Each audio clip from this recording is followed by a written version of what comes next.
This is Chet Holmgren, and I'm down to dunk. This is AJ Mitchell, and I'm down to dunk. This is Alex Crusoe, and I'm down to dunk.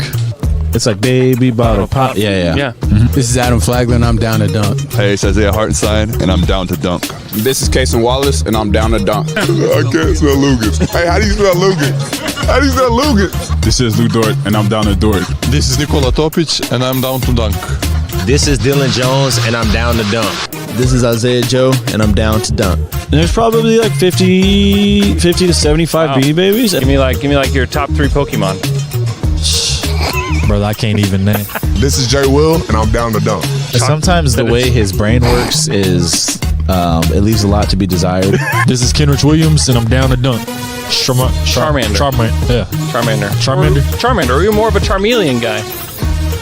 Charmeleon. This is Shea Gilgeous-Alexander, and I'm down to dunk. Schlecht. You know what Schlecht? it means? Yeah. That means like bad. It means bad. Yeah. Yeah, that's me. Well, it was a good interview, so it wasn't bad. J-Dub, year 3, and I'm down to dunk for the 3rd time. Thank you. Welcome to Down to Dunk. I'm your host, Andrew Schlecht. We're part of the Athletic Podcast Network. Before I get to my friend Michele, let's talk about 2 of my other friends, Aaron and Drew Reese of Shelter Insurance. You can call Drew or text him if you're into texting, 405-478-7714. Contact Aaron, 405-773-5500. These are guys that you can trust.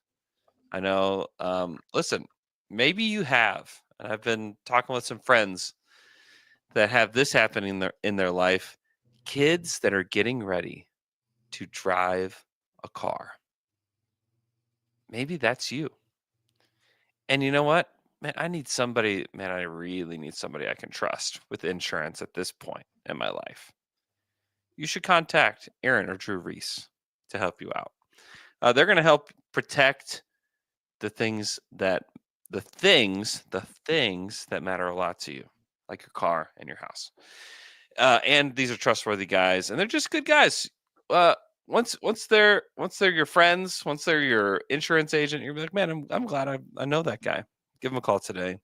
Support the people that support Down to Dunk with me on a Sunday morning, which is something that we've done kind of frequently through the years.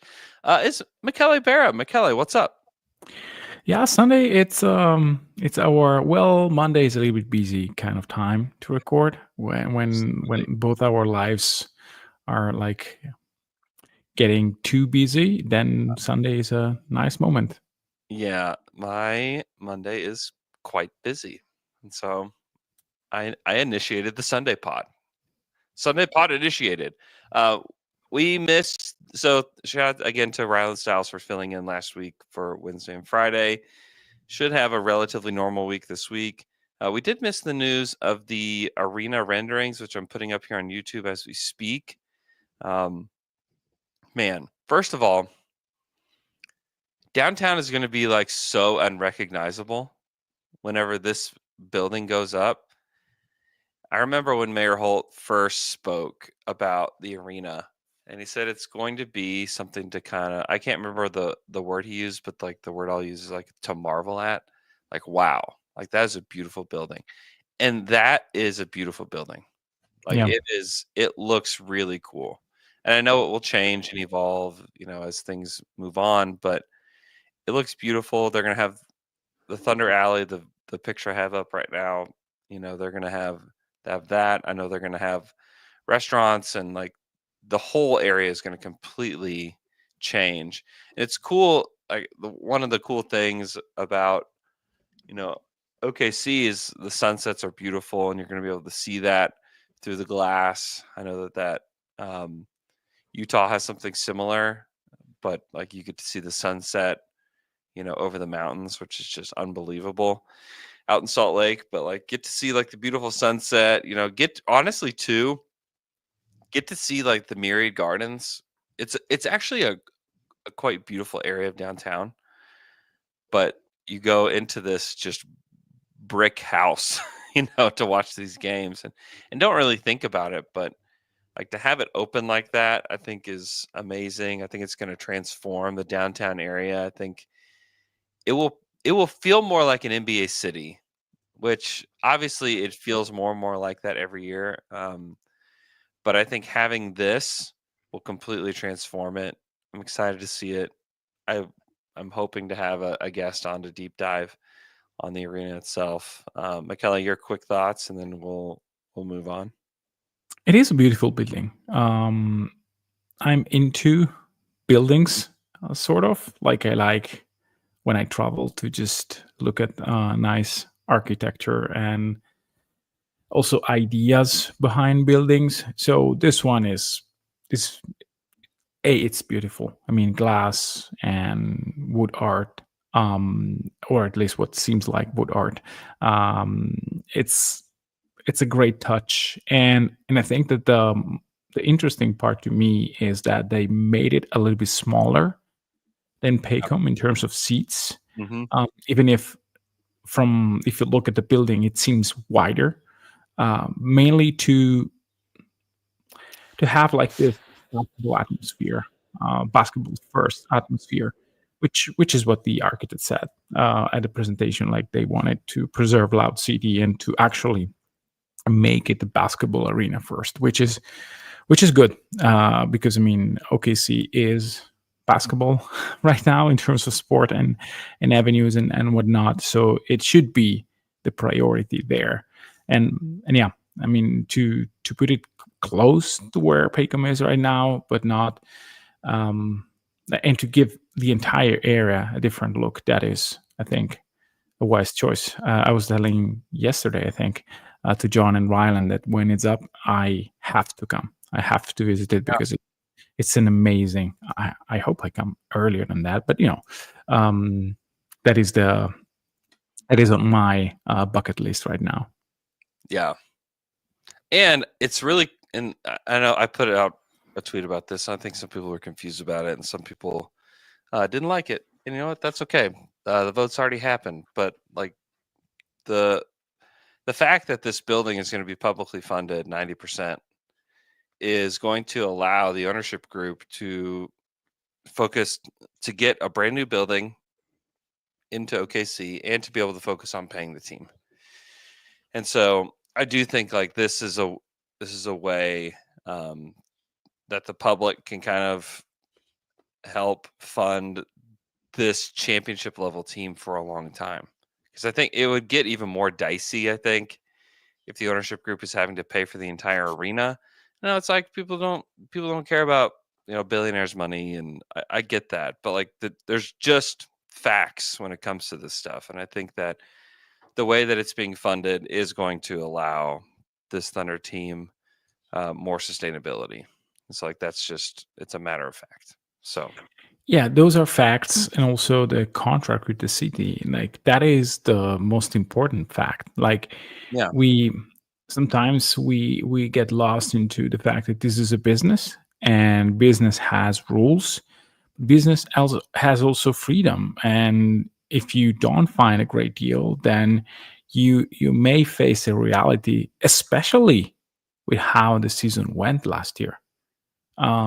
That this may be okay now that we have a championship team, like a team made of great players that have a huge marketability in the future. You have expansion talks. Do you really want to have like half of the league saying, "Oh, well, maybe OKC could relocate here"? Maybe because I mean, we know that the ownership had the idea to bring sports to OKC, and they did that, and they had major success. But sometimes life puts you in a different like path, and you may want to sell, and if that happens, you're not granted that the next owner will keep things as they were. So the fact that the city basically has a deal to keep the OKC Thunder in Oklahoma City for the long run by creating this new arena, it's actually a great deal, because you have a contract that says something, which is extremely important. Does it cost? Yes, it does, because it's it's a reality. But also, it's not just a cost; it's an investment. I mean, I'm not from there, so I can't go into the specific details about how Oklahoma City has changed in the past few years. But I saw many things from afar, and the city is changed, and so it's part, like the Thunder are part of this, are one of the main engine. So it's, you can see it as a cost, but you can also see it as a city, a community investment to have a path to be like to be more on the map, to be a bigger city, to have better concerts, to have Yeah. better stuff in general. So again, probably Andrew from 20 years in the future will have more to say about this. But again, today doesn't seem like a bad deal to make. Yeah, it's wild. It's very exciting. Next, the Thunder lost by a gazillion yesterday to the Charlotte Hornets in Summer League. They got absolutely roasted. Quite quickly, by the way. Yeah, it was over fast. I flipped the game on. You know, I'm at home sitting there. I'm like, man, like, hey, like this could be kind of cool. It's been a fun team to watch, Mhm. and I thought, hey, like let's see what old Brooksy can do here. And man, they got just trounced Yeah. in the game by like mid second quarter. It was like, okay, this one is over. Yeah, they started Barnheiser, Leons, Gortman, Youngblood, and Brandon Carlson, and they just got destroyed. Our guy Eric Reynolds was the top scorer for the Thunder. The guy who scored on his own team's or the opposing team's basket in his first summer league game in Vegas. So a little redemption for our guy Eric. But man, it's that was brutal. But looking back at like some of the summer league stats of this team, like the main standout is AJ Mitchell, man. Yeah. I mean, in Vegas, these are just Vegas stats in 3 games. 20 points per game on 12 shots, which is awesome. There's a lot of guys that are averaging a lot of points, but not with this kind of efficiency. 51% from the field in Summer League is nuts. 36% from 3, 81% from the line. 6 boards, 4 assists, 1.7 steals per game. He did have 4.7 turnovers per game. A lot of turnovers for this Thunder Summer League. So that's something that needs cleaned up, certainly. But AJ looks amazing. Like he looks like an absolute draft hit when you look back at that 2024 draft. You know, there's a lot of misses there at the end of the first round, and there's actually some, including Dylan Jones for now, including the 26th pick in the draft. Doesn't look so good. Like if you're the Knicks at 25, and maybe Pacome Daddy turns into a guy. Maybe he does. I don't know. Yeah, But maybe. Like, you know, at 23, the Milwaukee Bucks took AJ Johnson. He's already not on the team anymore, but man, they could use a guy like that. The Nuggets at 22 could use a guy like that. The Cavs at 20 after having to let go and make a trade for a guard. Maybe if you just had him, you wouldn't have to do that. There's a lot of teams there. Even like Isaiah Collier's been fine, but I think AJ's just today he's older, certainly older than Isaiah Collier, but he's also just like flat out better. And so I think that this is just another hit from Sam. They've got him on this deal for $3 million. I know that he's super glad to get that deal, and the Thunder are super glad to have him on it. Yeah, question from the chat. Where would he go in a redraft? I think he probably goes in like the teens, or early 20s, probably. There's still a lot of upside guys that we're just not sure about yet that you don't want to just throw out. You know, Cody Williams, J-Dub's brother, had a really nice summer league, And he's a guy that I think you would probably draft over him. And maybe in a couple of years that would look stupid. That's very possible. Devin Carter had a nice summer league, had a really rough, first year. A lot of it due to injuries. Dalton Connect has looked awful in a lot of ways, and maybe that's a guy that you probably would just rather have AJ just because he's actually good. Jalen Tyson, I said that the Cavs might want him. Jalen Tyson's played pretty well. And so probably in the teens to early 20s, I would probably lean toward the teens for him. Another guy that we liked in the draft, Flip, would probably go in the teens as well. He dominated summer league. Oh my gosh. He's probably the best Jazz prospect right now. Yeah, and there are like other guys that you can draft in the same range. For example, Jacoby Walter. He's a guy that probably with better playmaking could turn some eyes. Like, he's not my kind of guy. I know, but these are guys that you don't like necessarily see shining, but they can thrive in a team concept. For example, Aaron Nisbet. Nisbet was like this player that had very little success over the first 3-4 years of his career, and then boom, he finds a place where he can just gun and be active and plays like a very high tempo kind of basket kind of style, and then he flourish as a player. So yeah, Mitchell, I mean, he has to show it playing for real against guys that have a scouting report, which has yet to happen, I think, because I mean the first games that he played very well. And I'm not trying to downplaying what he did. I'm just saying that he wasn't with the team when usually the scouting report starts to infer with your development, which happens usually between December and February of your rookie year. And so I really want to see that this year. He was great in summer league. I mean, he was just flat out great. Physicality to me was the main point there. Like he was overpowering guys at the rim. He was generating contact, not being afraid of anything. Whereas if you go back and rewatch some of his early NBA games, what I have in my head is a guy that can go at the rim, but struggles a lot with creating contact and absorb contact. So that thing to me was the most important, and also the fact that he can just shoot it. Like I want him to shoot more threes because I want everybody to shoot more threes.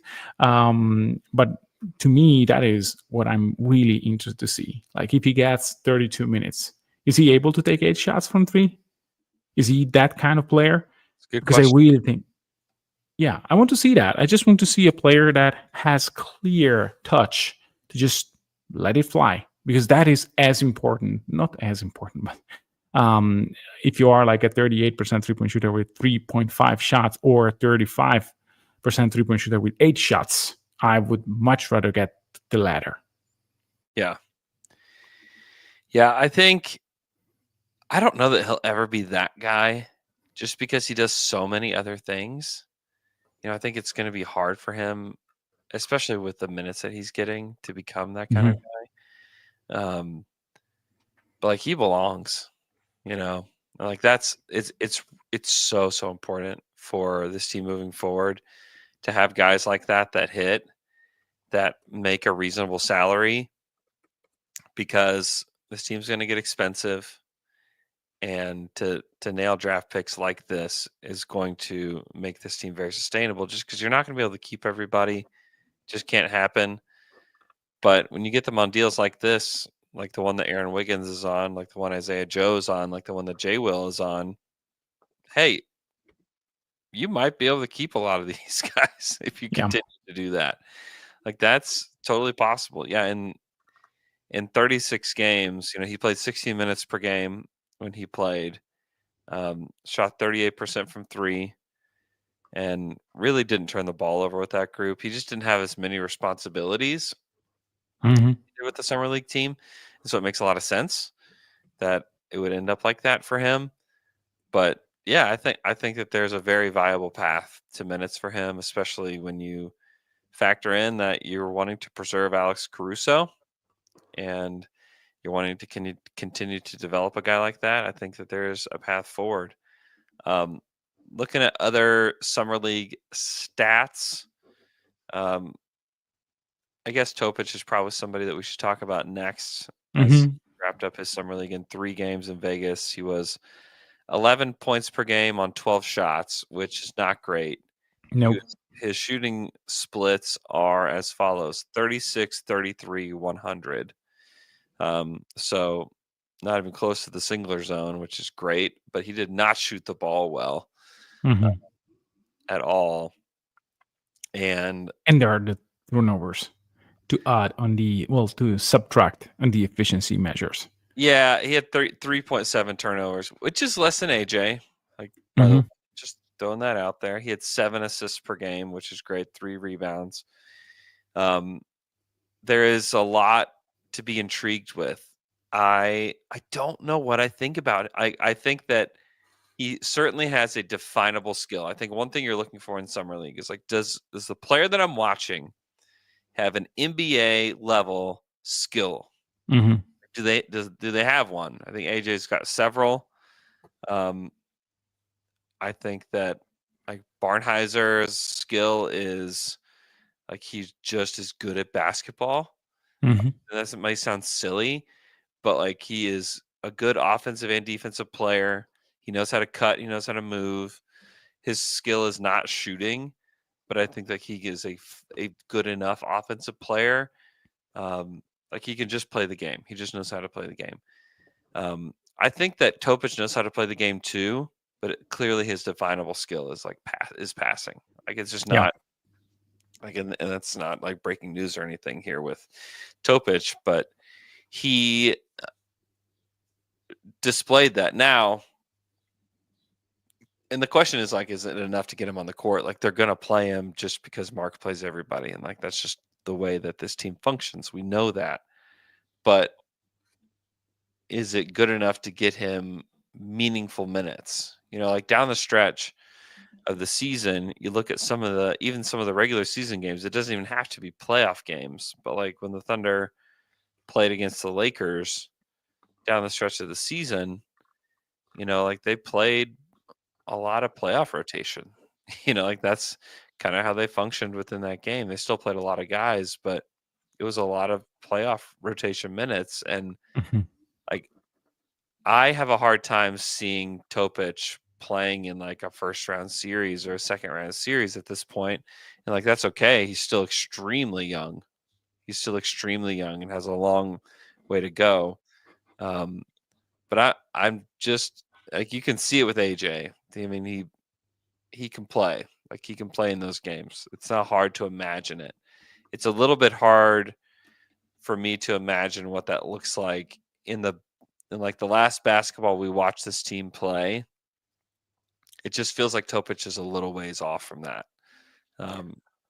Yes, that I agree with a caveat, which is and there is a hint / comment on the chat from Ruben Jimenez. He says maybe completely off, but I feel like watching Topic makes you think he will be very playable alongside other true NBA players. I'm not sure that very playable is where I stand today, because very playable means a guy that you can steadily and comfortably play next year in the NBA, which I'm not there yet. But I do agree that if you surround Topic with a certain unit, example, you have Caruso, Dub, Hartenstein, and Case and Wallace, for example, and you give him the ball, you have a very good screener, and you have a lot of play finishers that can give you high enough defense in terms of like protecting the basket and in terms of creating chaos with the point of attack defense. I do think that with that unit, Topic can unlock so much in terms of passes to J-Dub, for example, which is a guy that I really want to see taking more spot up threes, especially now that he can take them without, using his wrist so much, but just the fingertips. I think that will increase the speed of execution. So I really think that unit can work because that unit needs a point guard. And I was discussing yesterday with Rylan about his comment that Topic's on-ball reps are not that far ahead compared to AJ Mitchell. And I think that I understand where his comment come from, and we clarify that on the OKC Dream Team show, which you can go there and listen the entire comment. But the point to me is, I don't think that AJ can create at the same level, and I do think that OKC can use like a crazy good on-ball creator. So I can see a path if two things develop to a certain degree, which is spot up shooting and just being not a total sweep defensively. If that happens, then I can see Topic getting minutes because he is a genius passer. It's just like amazing. And the fact that he has a screener and spacers around him, Yeah. I mean, he can pass Caruso open 20 times a game. like he clearly, to me, and this is like we're talking about his defining skill. Not only does he have an NBA level defining skill, he's like, in my opinion, far and away the best passer on the team. I've seen him play just a handful of summer league games. I'm like, oh, like there's just something very different about this guy compared to everybody else. And it's not to downgrade the passing of the rest of the team. He just and we even asked him about it. Like he said, like, I was just kind of born with this. This is just kind of something that I have. He has a gift.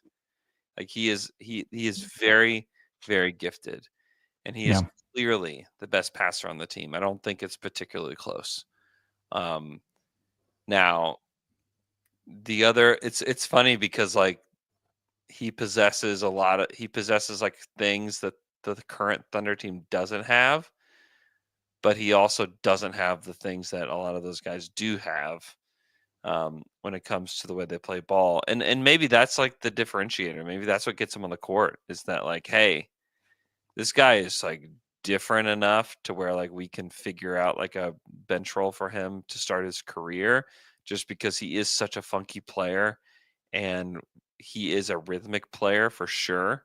He might be one of the more rhythmic players on the team, like naturally rhythmic. And I know that's something that Presti really wants, and I know that's something that Mark has emphasized as well. It's like maybe that's how you find minutes for him. I don't know. I am outrageously curious to see what it looks like. I'm not going to sit here and say it's really going to work or it's really not going to work. I don't know. Like my curiosity is just like it will be one of the more interesting things to me about the regular season. Yeah. Be just because I just don't know what it looks like. It's not hard to imagine AJ playing with this team. We've already seen it. It's not even hard to imagine Sorber with this team because we see a version of that with Hartenstein. And I watched a lot more Sorber yesterday. And like the stuff that stuck out to me is like his DHO actions are like very similar to Hartenstein. Like he has just like this natural feel. His rhythm of the game too is like very apparent watching him play on the offensive end. He's got a lot of work to do on his body, and he's got a lot of work to do in general. But like he finished 70% around the rim. You know, he protected the rim at a very high level. Like his baseline, like he's like a very high floor player. Yeah. I don't think he's low ceiling necessarily. I think that he's a guy that could potentially become a starter in the NBA. Like that's not a crazy thought. But I think he comes in as like, yeah, this guy can be your backup center to start. And the Thunder don't even need him to do that. And so but that is the point, Andrew, with basically every guy that we are discussing now, AJ, Barnheiser, Topic, Sorber. These are icing on the cake. They don't have to work, but I do think that OKC will start the season going into, hey, let's see, because we know that we have probably 7 players that no matter what happens, we'll keep, and those will be our playoff guys, which is the starter plus Caruso and Case Wallace. Those are the guys. Mm-hmm. From Wiggins, which to me is more in the first category than in the second one, you can play around. Nobody should be granted any minute, like quote unquote guaranteed any minute. Of course, you have like, hey, I'm here, I played, I have some sort of cachet, but you know what I mean. I mean, everybody will be tried out, mainly because Caruso will not play 82 games. Shea, I hope that he doesn't play 82 games. Dub will not start the season, probably playing 48 minutes a night. So I do think that there is a lot of development time there. Well, And they're gonna blow teams out too. yeah, they will. You know, even if those guys are playing, like let's say like all the main guys are playing, like they're gonna blow teams out to where the fourth quarter is going to be, hey, it's Topic time. It's like, yeah, everybody get to your TVs because it's Topic time. You know, like that's going to be a thing. yeah. So I really think that OKC will be completely open-minded about this, because this is the way to go. I mean, you really have opportunities there, and of course, if you don't play the 8 to 12 or even more guys, then you know what you have, but you are limiting yourself dramatically. And again, it may be that Aaron Wiggins starts the season and you have Mitchell and Isaiah Joe playing like crazy and he gets a little bit less. It can be that Kenrich doesn't touch the court because he's Kenrich and he is always ready. It can be Jay Will being so good that you cannot keep him off the court because he keeps shooting 48% from three. I mean, many things can happen. And so I'm extremely curious myself to see what the strategy is with the minutes of those guys. But I expect Topic to get NBA minutes, and to get them in a not just in a blowout mode, but also in a strategic mode. Like, hey, let's put him out there for 7 minutes as the main point guard with legit minutes and legit NBA players around and see what happens.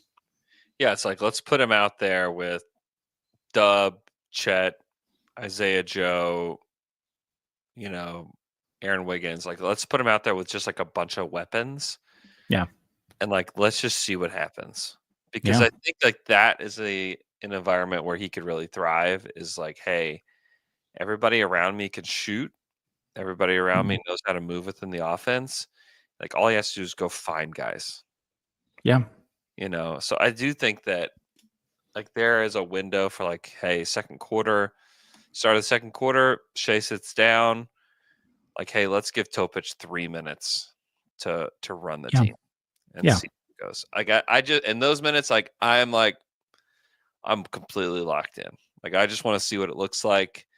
Again, my curiosity is like at an all-time high with this guy. Like I don't know what it's going to be. Like I genuinely have no clue where this is going with him. But yeah, I think it's very, very intriguing. It's very exciting. Let's take a quick break. We come back, we'll talk a little bit more Summer League, and then I want to take a look back at the last few years of the draft for the Thunder. We'll be right back.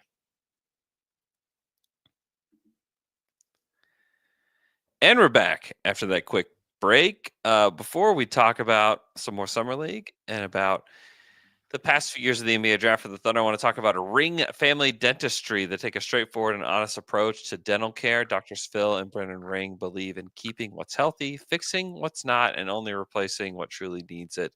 No pressure, no upselling, just clear explanations, thoughtful recommendations, and decisions that are always up to you. Ring Family Dentistry is a true family practice with a laid-back vibe, modern tech, and high-quality work, including same-day crowns, even for your front teeth, just like mine. Plus implants, bridges, root canals, and clear aligner therapy, all offered in-house, which is a clear differentiator if you didn't know. Like a lot of times you got to wait a week for that kind of stuff. No, not at Ring Family Dentistry. Give them a call today and get an appointment, 405-621-1555, or you can make an appointment online at ringfamilydentistry.com. Anything else? I'm taking a look. I know like Chris Youngblood is a guy that I think is going to get a real shot to get that 2-way contract. Mhm. They don't have to make a decision on it today. Jason Gortman, who has the coolest name on the team. I know Youngblood is also cool, but there's something cool about Gortman. I'm not sure that he is a quote unquote Thunder player. He is a yeah, he's not. He doesn't really He's a shoot. no pass. He doesn't shoot it from deep. He doesn't really pass, but he's got a handle and he can get to a shot. That's kind of like the Gortman way. Yeah. And then other than that, like I don't see anybody else. Like I just think if like they're picking somebody off of this squad, I think it's Youngblood pretty clearly. He shot 52% from 3 in Vegas, which is pretty crazy. Doesn't really do all that much more. He tries super hard on defense and shoots it. And it's like, yeah, that's enough.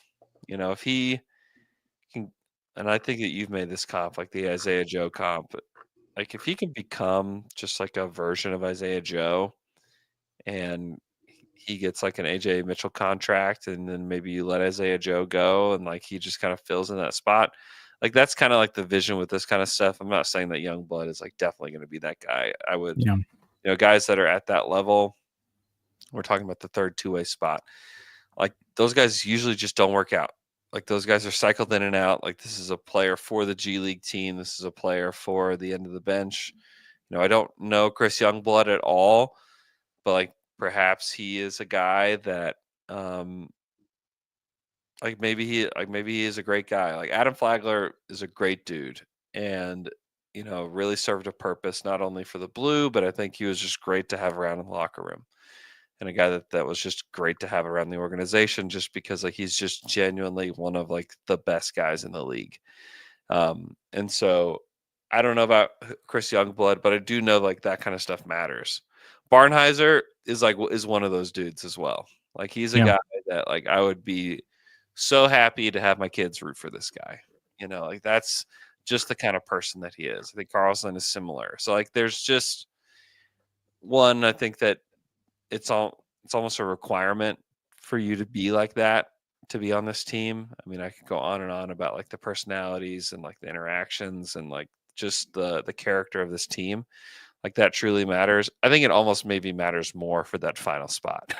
Like, you better be an amazing guy because like one, you can't have somebody making waves at the very end of the roster. Like you that is just a spot that you cannot afford to have problems with.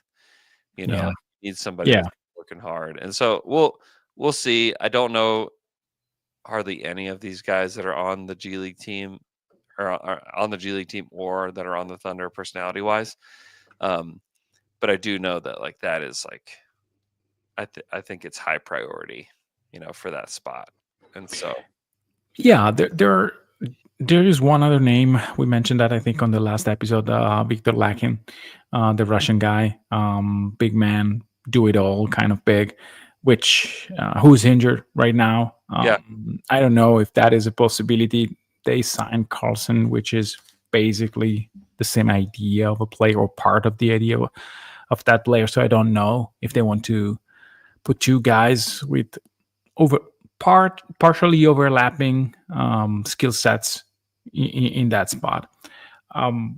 Some things that are obvious to anybody who is actually able to read, but Cason Wallace is younger than many of the guys on the Summer League roster. Yeah. And Topic is 2 months older than Sorber. They are in the same year, 2005.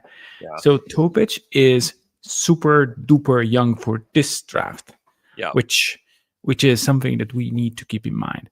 He was extremely young last year. He's 18 when he got drafted. Yeah, exactly. So, and in this version of Topic has not played basketball for the majority of the year because of his injury. So a ramp-up period. I remember Chad Holmgren after the injury being like horrible in terms of losing ball left and right. And then when he started playing for real, it was not that thing. And it was just a different kind of player.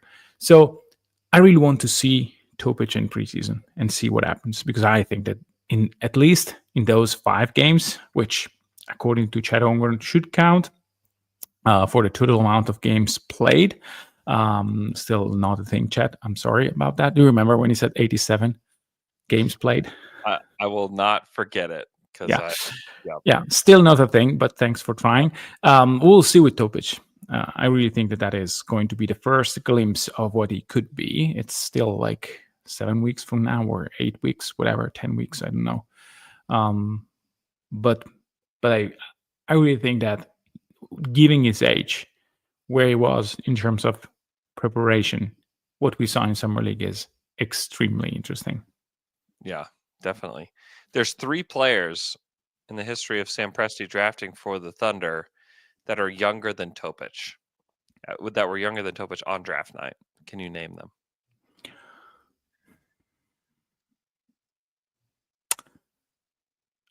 Let me see.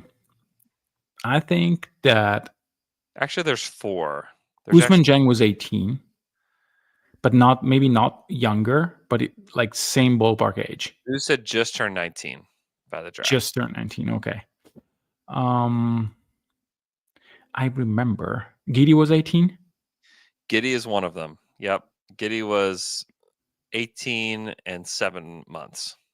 Okay. Or I guess no, this is the way they do it on Basketball Reference, 18.7 years. Yeah. Kaysen Wallace was 18 or just turned 19? Kaysen was 19. Okay. When he was drafted. Let me see. I was thinking about like great players. Like Russell Westbrook he was older. He was 19. Yeah. There's some you have to go way far back, and there's one that you don't have to go quite as far back. Okay. Oof. Quite as far back. One was very beloved by this podcast. Steven Adams? Not Steven Adams. It was not younger. Chet was not 19. I was 20 probably. Dub was not young. Pokuševski was very young. Say it again. Pokuševski was very young. He's one of them. Poku was 8. I think he is the youngest player that Presti's ever drafted. Yeah, not a great collection up to now. 18 and a half. It gets better. Is it KD? Kevin Durant. Yeah, is also one of the youngest guys. 18.7. Yeah. Yeah. Yeah. No, Great Babe Serge doesn't count. He was not that young. Serge was technically 18 as well. He's one of the younger guys. Okay. So technically. Yeah. And I'm not willing to comment on that because I don't have the information. But no. It was just I mean, if you look at the career, I mean, there is no absolute certainty of that, and it was rumored to be a little bit older, not just, hey, he's 28. It was probably 19 and a half or something like that. Mm-hmm.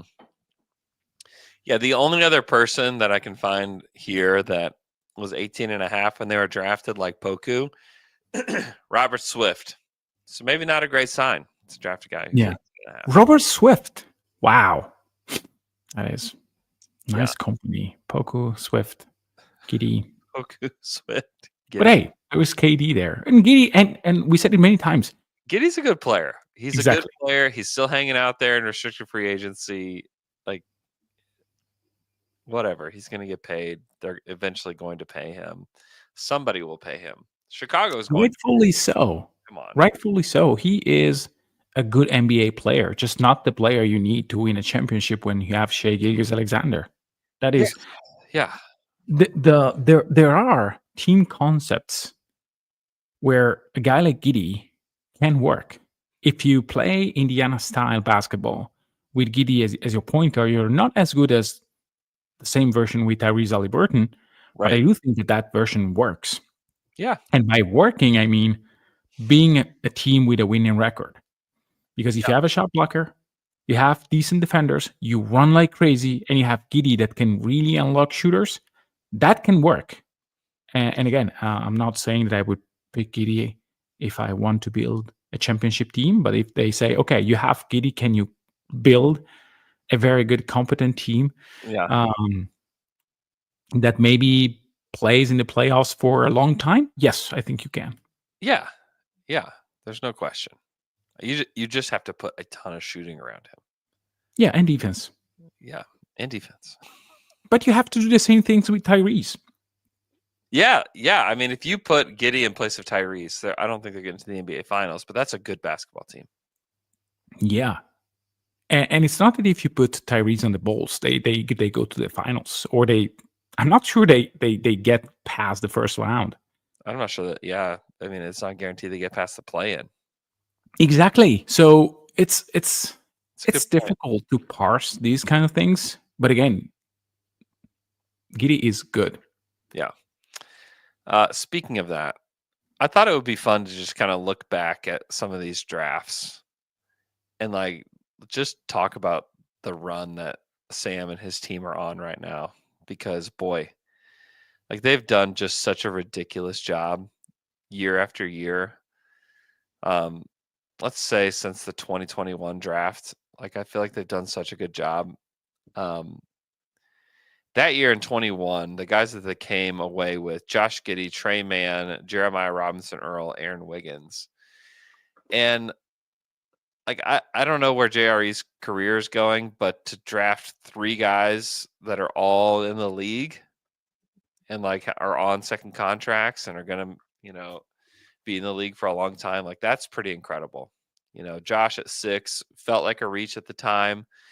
I think that it's probably about right for him. Mm-hmm. Looking back at that draft, I mean, obviously Franz is a guy that should have gone higher.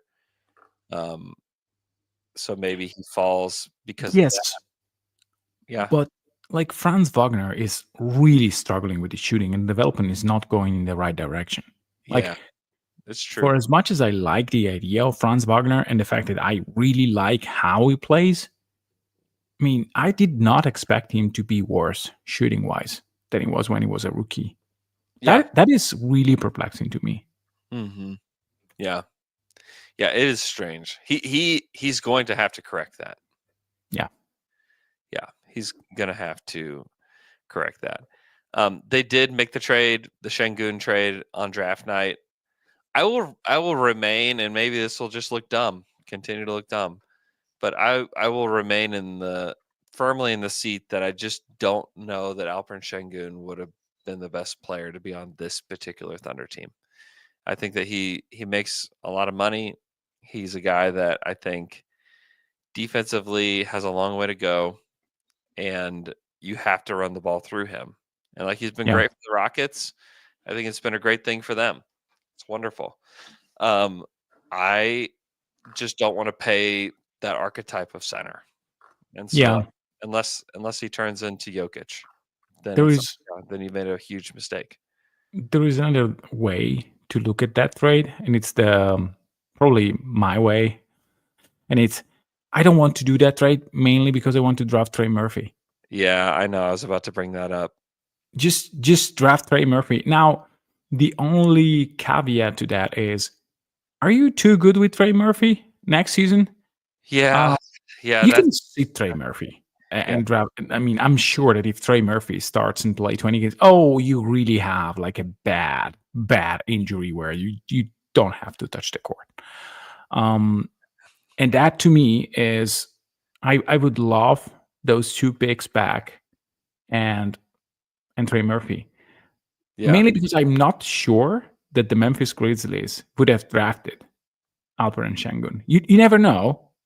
You never know. But there is a world where you draft Trey Murphy and you have a chance to give that pick to the Rockets anyway.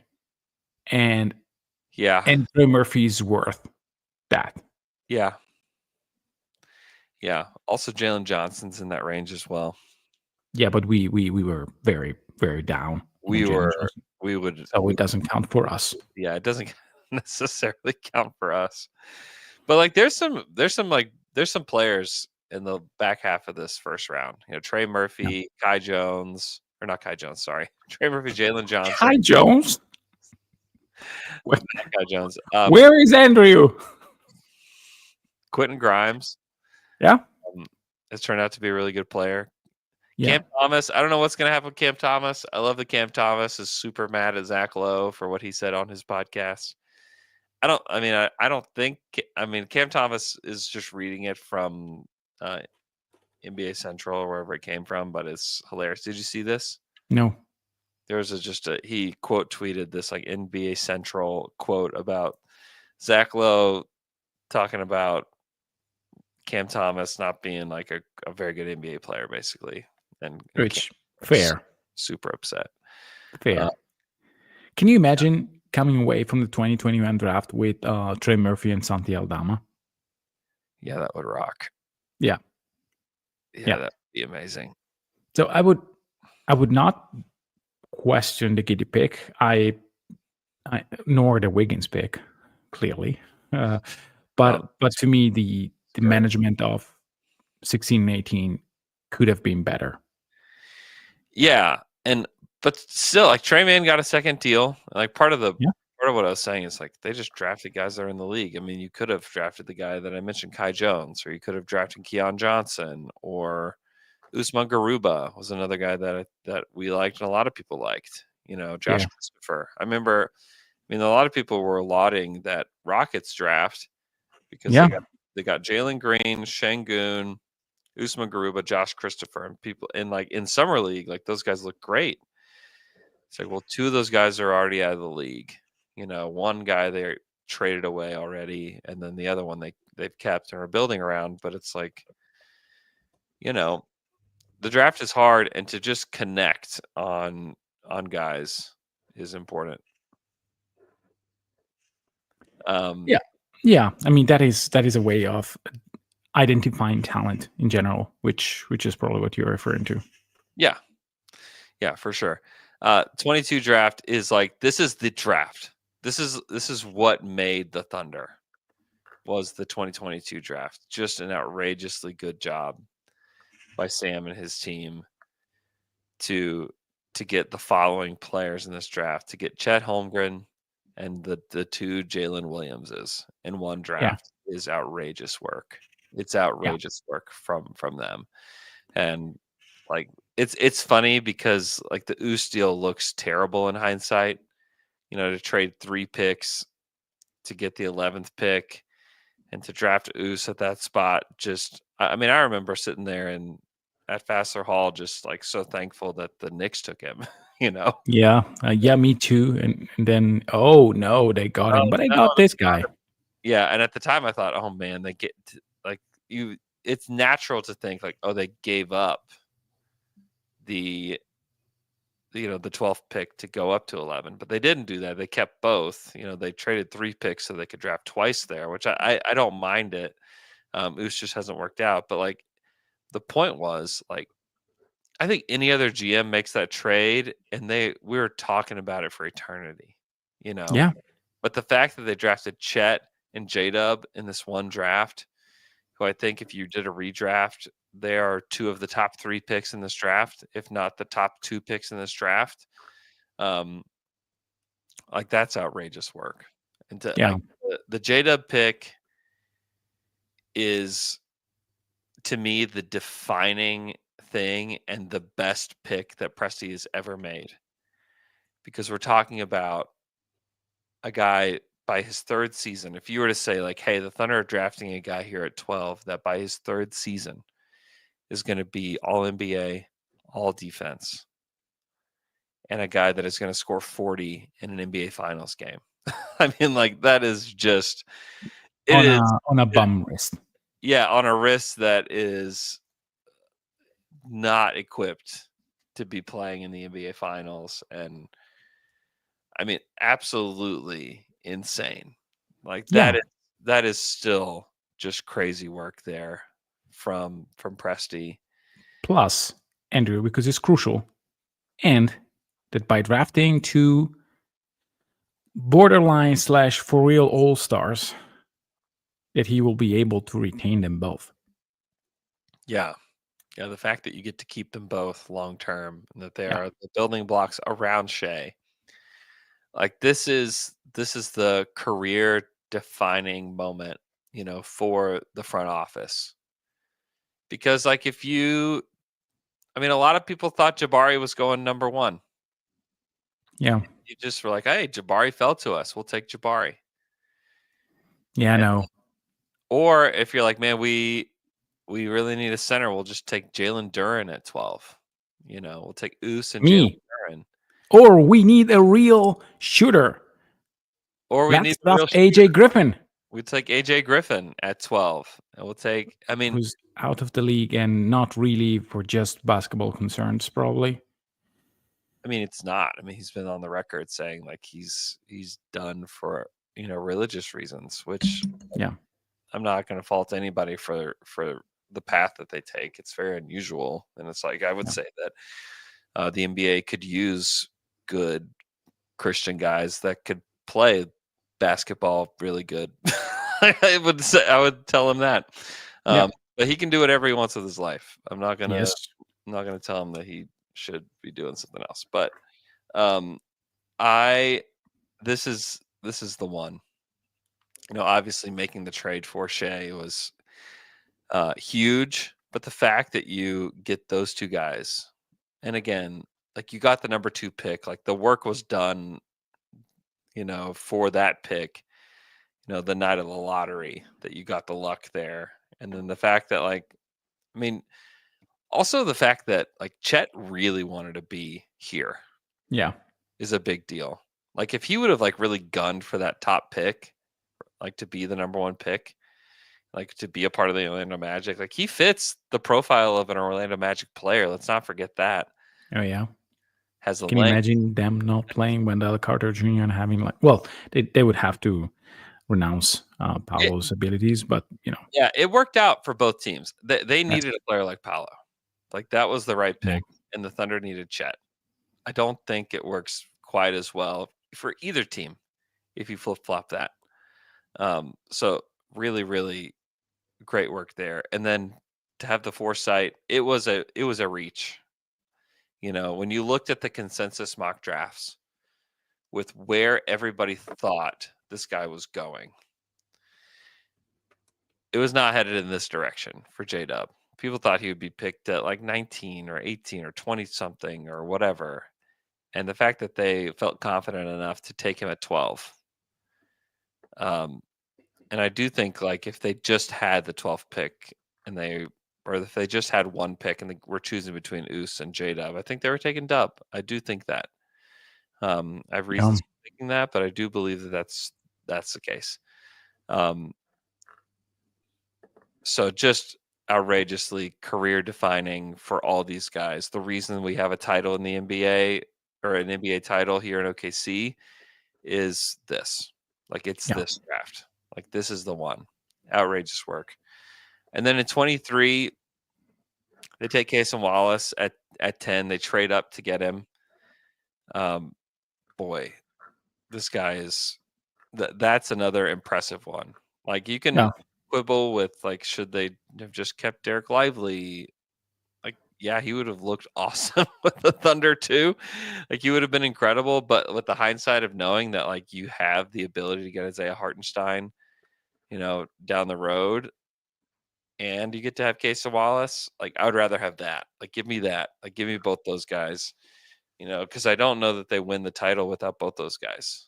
Like Cason there were games where he was very important to what the Thunder were doing. And like you mentioned it, like he is super young. Yeah. A guy that is still developing himself. And somebody that fits this team so well. And he's around guys like Lou Dort and Alex Caruso that are just like the perfect mentors for him. Yeah. Like they have everything there for this guy. And that was getting him at 10 was extremely, extremely important, to this title run as well. It's like just another crazy pick for them. And then like looking at last year's draft, getting AJ Mitchell at 38 was very impressive. Topic at 12. We talked a lot about Topic earlier. We'll see. Yeah. Very interesting. And then like the guys they drafted in this one, Sorber and Barnheiser, it would be shocking if Sorber just like was not an NBA player. Like that would be genuinely shocking. And it would be a little bit surprising if Brooks doesn't get, some kind of deal at some point. We've only seen him in summer league. He has a ton of college tape. He's 23 years old. One of the older guys the Thunder have ever drafted, I believe. When we look at 23.3, I'm looking to see if they've actually. There's one guy I'm finding in the second round. He's late second round. I don't think you'll get the name, but it looks like he's the oldest guy Presti's ever drafted outside of this one guy in 2010. He's the 57th pick in 2010. If you get this, like you win a massive prize. You win $5 billion, Michele. You'll never work again. I'll pay it, but we'll have to get it to you. I don't know him by heart. I'm not using my hands, so I'm not Googling or anything. But now I won my 5 millions. 57. I used to know these things. I used to memorize these things. Yeah. Give me the first name. Ryan. No. I can't even give you the first name. Nope, I don't have it. I thought it was a European name. I don't have it. Ryan Reed. No, just no. Ryan Reed, 23.6 is how old he was. It's not in my database. Yeah, that should not be. Yeah. Keontae Johnson was also 23 when they drafted him. Old Brooksy's 23.3. Not that any of that really matters. Like it really doesn't. It's just interesting trivia. Barnheiser, I just like he fits this team like a glove. And I just think is interesting. And then Sorber, like he should be part of the sustainability of the roster. Yeah. Like I don't think they'll be able to keep Hartenstein just because he's going to make a lot of money and he should maximize his career, like period. Like he just should. So he's won a title with the Thunder. He'll always have a very special place. We don't know that for sure, but it just seems like this direction that this is heading. Okay. Thank you so much for listening to our pod. Thanks for everybody hopping in and listening here on Sunday morning. Hope everybody's doing great. And we will talk to you guys again on Wednesday.